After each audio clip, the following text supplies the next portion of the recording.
नमस्कार दोस्तों, मेरा नाम डॉक्टर अमित कुमार। मैं आपका मोटिवेशनल दोस्त और मोटिवेशनल वीडियो के इस एडिशन में चैप्टर 6 मैं आपके सामने लेके आया हूँ। चैप्टर 6 ये यात्रा के समय का अधिकतम उपयोग कैसे करें इसके विषय में है। सफल व्यक्ति ऐसा काम करने की आदत डाल लेता है जिन्हें असफल लोग नहीं करना चाहते। हालांकि सफल व्यक्ति जो होते हैं वे काम अच्छे नहीं लगते उन्हें, लेकिन उद्देश्य को याद रखते हुए वे नापसंद कार्यों को अपनी पसंद के हिसाब से करने का प्रयोजन करते हैं। E.M. ग्रे। हर सफल व्यक्ति के पास 24 घंटे से ज़्यादा उपयोगी काम करने का समय होता है। उसकी पूरी दिनचर्या ही समय का सर्वश्रेष्ठ उपयोग करने पर केंद्रित होती है। माइक मर्लॉक इन्होंने क्या कहा? इन्होंने कहा कि आपका भविष्य का रहस्य जो है वो आपकी दिनचर्या में छुपा हुआ है। उनका कहना है कि यात्रा आपकी दिनचर्या का महत्वपूर्ण हिस्सा है। कुछ लोग होते हैं जो यात्रा में अपना काम सिर्फ आराम में बिता देते हैं, पर कुछ लोग होते हैं उस यात्रा में भी अपने समय का सदुपयोग करते हैं। इसीलिए समय का सर्वश्रेष्ठ उपयोग करने के इस सिद्धांत में हम आपके पास आए हैं। महात्मा गांधी यात्रा करते समय नींद लेते थे ताकि वो तरोताज़ा हो सके।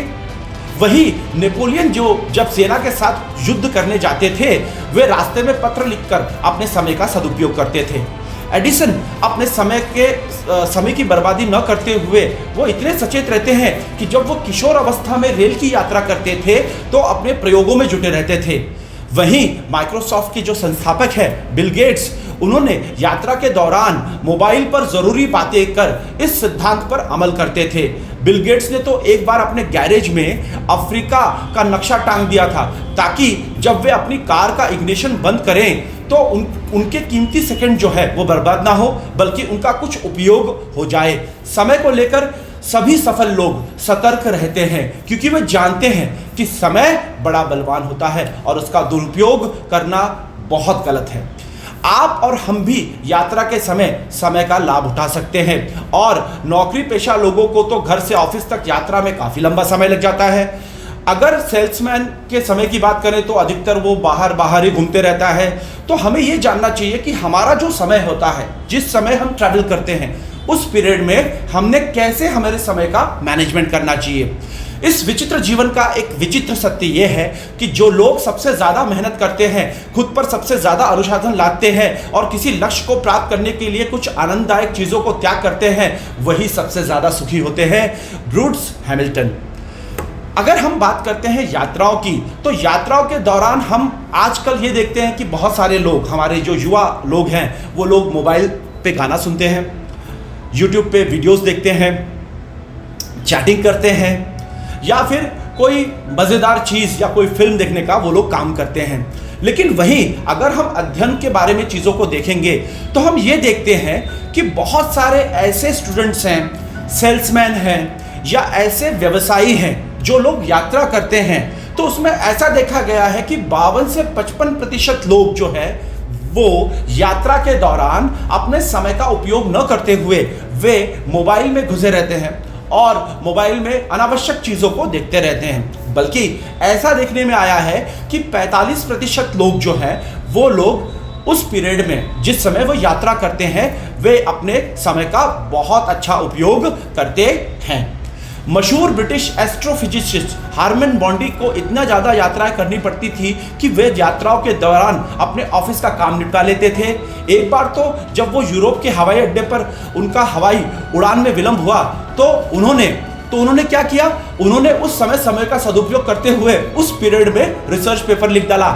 इसे कहते हैं यात्रा के समय का सदुपयोग। हम हमारे यशस्वी प्रधानमंत्री श्री नरेंद्र मोदी जी का भी उदाहरण ले सकते हैं। नरेंद्र मोदी जी अपनी यात्राओं के समय अपना बहुतांश जो समय है वो समय ऑफिस के काम और अपनी बाकी जो मिसलेनियस चीज़ें होती है उसको फुलफिल करने में बिताते हैं। वे अपने समय का तनिक भी समय फालतू कामों में व्यतीत नहीं करते। जब आप मन में किसी काम को करने की जब आप में प्रबल इच्छा होती है तो समय निकल ही आता है। फ्रेडरिक नीत्शे की बात याद रखिए, जब किसी मनुष्य के पास रखने के लिए ज़्यादा सामान होता है तो दिन की पोशाक में 100 जेबें होती है। समय का ध्यान रखोगे तो तो समय भी आपका ध्यान रखेगा। हर दिन समय जो छोटे छोटे अंतराल देता है उनमें बहुत कुछ किया जा सकता है, जिन्हें अधिकांश लोग बर्बाद कर देते हैं। Charles Caleb Colton. मेरा आप सभी दोस्तों से यही एक निवेदन है कि आप यात्रा के दौरान अपने समय का सदुपयोग करें, समय का कम से कम दुरुपयोग करें और कोशिश करें कि जो आपके मिसलिनियस काम हैं, जो मैंने आपको चैप्टर 5 में बताया है कि आपने आपकी लिस्टिंग तैयार करनी है A, B, C, उस तरह से आप यात्रा के दौरान भी आपके जो C लिस्टिंग के काम हैं उन्हें आप मेरे इस चैप्टर 6 में यूज कर सकते हैं। आज के लिए बस इतना ही। मैं आपका मोटिवेशनल दोस्त डॉक्टर अमित कुमार आपसे विदा लेता हूं। कल फिर आपसे मिलूंगा किसी नए वीडियो में। तब तक के लिए नमस्कार।